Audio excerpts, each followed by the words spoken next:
Hi, this is Bradley Sowash, and I'm back with another improv tip of the month. This is for April 2020, and my topic is practice in uncertain times. Now, if you're like me, your practice motivation is pretty low right now.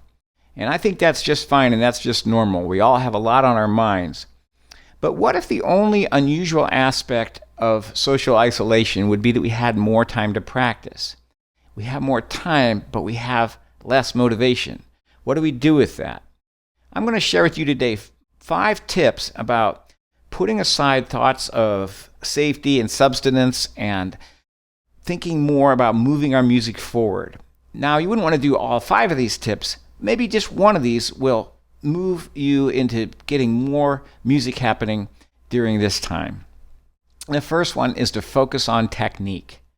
Technique, like this. Every instrument has those mindless exercises that are just sheerly technical in nature. And when our mind focuses on the minutiae of playing our instruments, or singers included, with diaphragm control and all the things that entails, or all instruments, not just piano, the bowing violin that works so hard on that bow right-hand technique, or the wind player who's controlling their breath and articulations. All instruments have aspects of technique that can be isolated and studied. And because they are technical in nature rather than musical, if you will, it kind of pulls our mind away from the things we may be worried about. So let me tell you a story. In 1988, I moved to Belgium with my wife. She took a job there, and we stayed there for a year. And she was able to plug into a professional and social network because she dropped into a large organization and met a lot of people. I, on the other hand, as a freelance jazz musician, was alone during the work hours and kind of isolated. It was harder for me to get a professional or social network rolling. Eventually I did. I was able to connect with the jazz community and made some good friends and played some great music. But initially, I was inhibited by the language barrier and just not knowing a single person. So, feeling a little bit out of it, I decided to focus purely on technique. I worked on exercises such as you just heard, which is by Hannon, with the sort of technical, most known technique writer for pianists. There's also Czerny and many other choices. But I used Hannon. And by working on the minutiae of that, I was a good fit for my mindset at the time, because it just took me away from thinking about not having any friends or people to hang out with. And so originally, I just played them as written. And that's my first tip with you about hitting technique as your focus during this time, which is to enjoy and embrace the monotony. It's kind of monotonous. Here's the first one.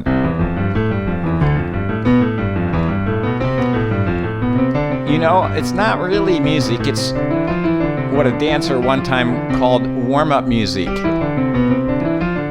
Because pianists often play this before a dance rehearsal.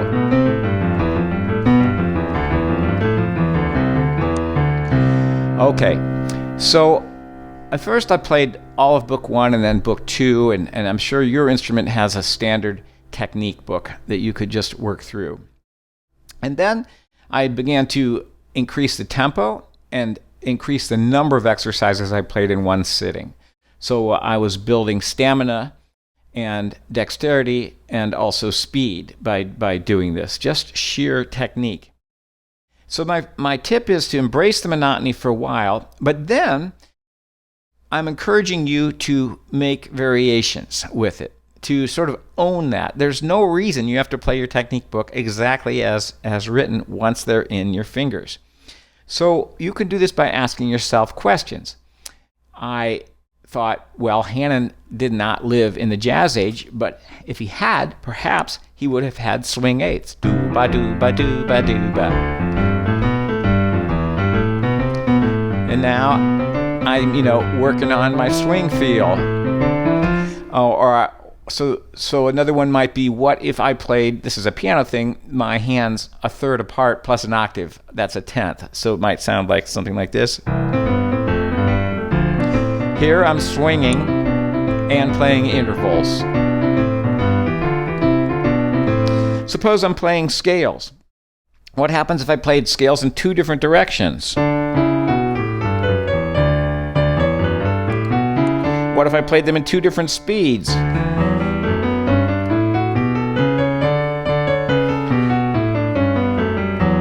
What if I played them in two different keys? Here is, let's do E flat and C major. I have no idea how this is going to sound.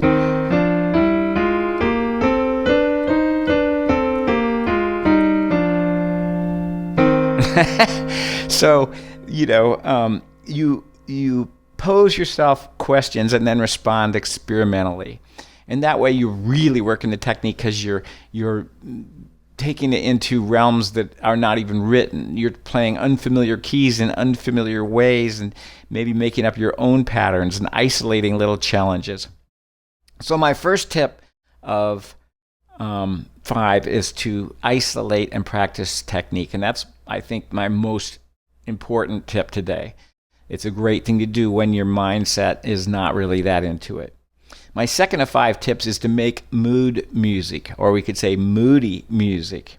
Let's think about it. Some of the best blues tunes, maybe I'm thinking of like Robert Johnson, the great blues guitarist, Sweet Home Chicago, or breakup songs like, 50 Ways to Leave Your Lover, Breaking Up is Hard to Do. There's endless songs about breaking up, or even old laments, that go way back, like such as, Airs and Greensleeves is originally just a kind of a sad song.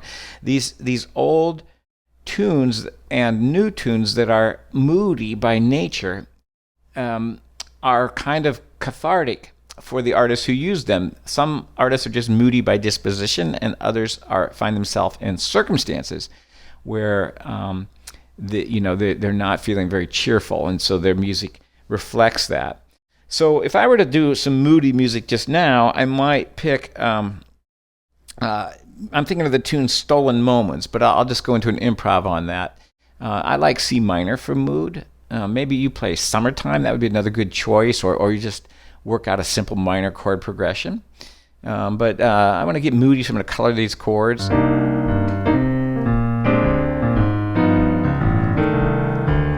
So I'm putting lots of extra ninths and things like that to give it some color.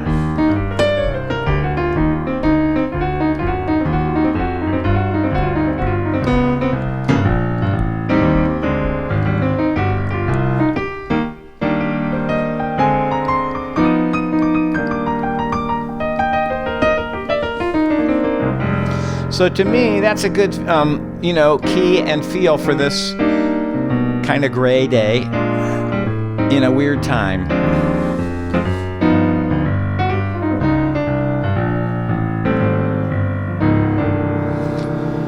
So you might ask yourself, what sulky music is calling on you to bring it to life? Sometimes I think that music calls the creator to write it rather than the creator summons it up. Sometimes art can call to us. What are you hearing unconsciously or subconsciously?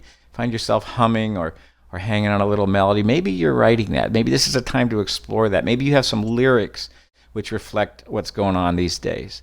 So you grab those and do something with them. How can you musically reflect your current concerns? Similar question. Or you could flip this on its head and say, what utterly cheerful music might you drum up as an opposite response to the times?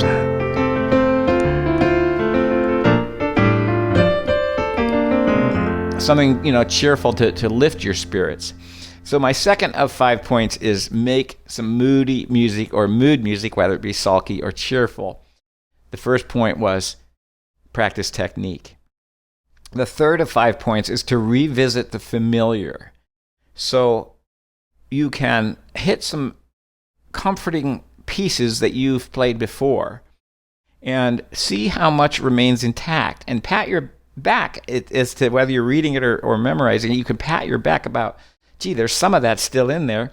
And I encourage you in this time to also unjudgingly smile at the way the mistakes are always in the same places. Those pesky mistakes that bothered you way back when seem to still show up. So I have this keyboard that can make some nice imitation sounds. So we have a harpsichord here. I'm going to see, without music, if I still can play at least the beginning of the Bach D minor invention. Let's see how it goes.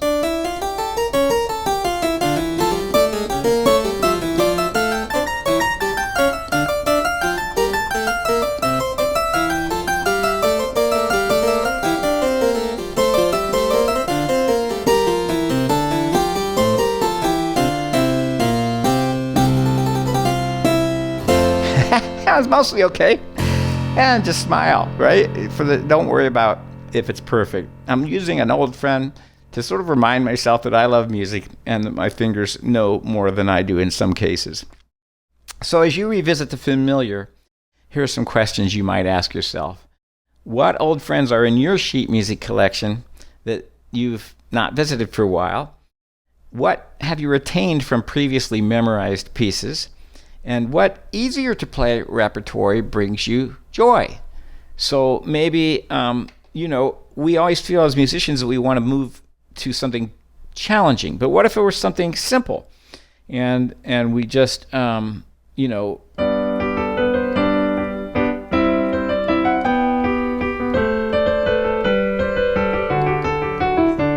don't know why I'm on a Bach thing today. But that's an easy piece. It's sometimes considered an educational piece, but it's a beautiful little piece and it makes me feel good to play it. So I'll revisit it. The 3 tips we've hit so far is focus on technique, make mood music, and revisit the familiar. And let's go on to the next point, which is listen. You can, away from your instrument, listen like a musician, not as an emotional listener. A lot of us listen to music to lift our spirits or match our spirits, and that's great. But just for sometimes, listen to music as a musician, with musician's ears, like you're the conductor, and you're deconstructing the music to get underneath the hood. We're lucky because we know how music is made, so we can listen more deeply to its ingredients. And so here are some things you could ask. How does this music build and sustain interest? Any music. How does it balance variety and unity?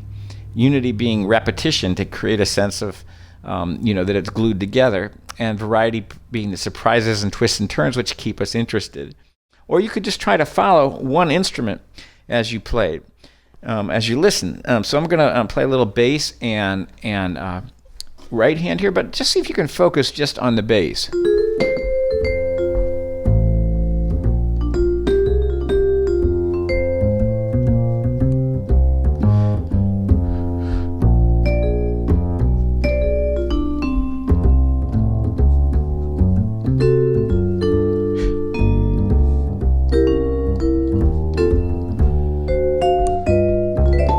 Now, focus on the melody.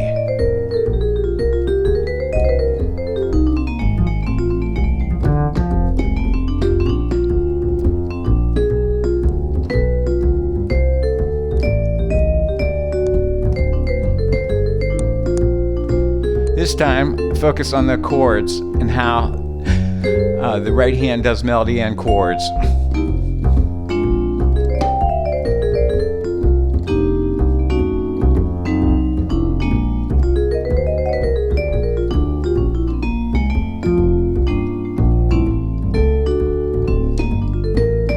So there's, 3 layers going on.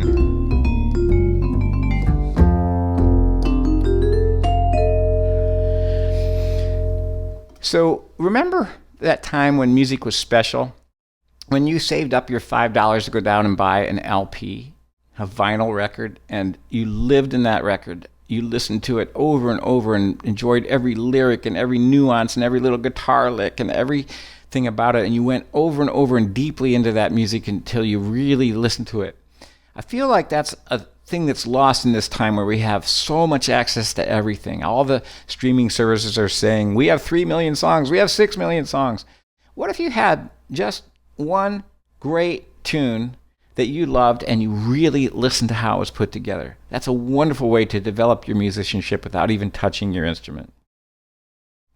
I have one more tip for you today. So far, I've suggested, and you don't want to do all these, although you could, that you focus solely on technique, that you make some mood music, that you revisit the familiar, and that you listen as a musician. Ask yourself on that last one, what song, piece, style, or artist fascinates you enough to want to go under the hood to better understand how it was made? And my next and last tip is to learn something new, altogether new. And I'm not talking about repertory necessarily. I'm talking about that the steep and fascinating learning curve involved in doing something completely new is great for taking our mind off the weirdness of these times. Now, for my birthday, I received an low Irish whistle. And while I already play Irish whistle, this one is huge. It goes from my knee to my chin. You know, and it has a whole different grip that I'm not familiar with. And I'm having to relearn this whole, what I thought was a familiar instrument. I'll show you a little bit how it sounds so far. Okay, so.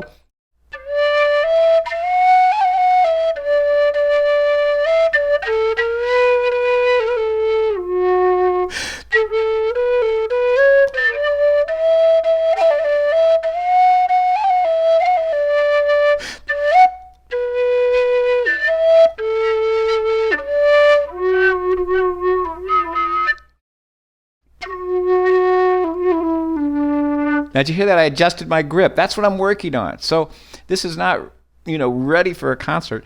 I adjusted my grip because I was having trouble getting those notes out. And that's very interesting, how to learn how to do this new thing. I'm not ready to show you to a concert. I'm ready to share it with you in the rough way that it is to encourage you to do the same. I also recently received some Irish bones. And Irish rhythm bones are kind of a thing. And you may or may not have heard of this. So when you're in an ensemble, this is a neat way to give some rhythm. So I've been working on that as well. And just during little stolen moments during the day, take a few minutes here and there and do something new. So you might ask yourself, what neglected instrument is in your closet that you've always wanted to pull out? This might be just the great time to do that. Or what genre could you explore on your instrument that is utterly new? Are you a totally on-the-page reading classically trained musician who's ready to play some improvisation and jazz? Are you a play-by-ear musician who might benefit by hitting some written music and working through it carefully and tediously in order to get new sounds in your understanding and playing? Maybe you are an improvising musician, maybe a piano player who's never played boogie very much, or this is a good time to play stride. Let's see if I can get a piano. Or maybe this is a good time for the boogie. I don't know, maybe you love Strauss waltzes. Maybe this is a good time to explore the, easier Chopin pieces, or if you're a wonderful musician, harder ones. This is a good time to do something new. Or you might say, what improvising, composing, or play-by-ear or sight reading have I had on my I wish I could do this musical list for a long time? So as musicians, in closing, we're lucky because we already know how to work alone. We know how to find fulfillment within the confines of our studios. 5 tips. Practice technique alone. Make some mood music. Revisit the familiar. Listen deeply like a musician. And learn something new.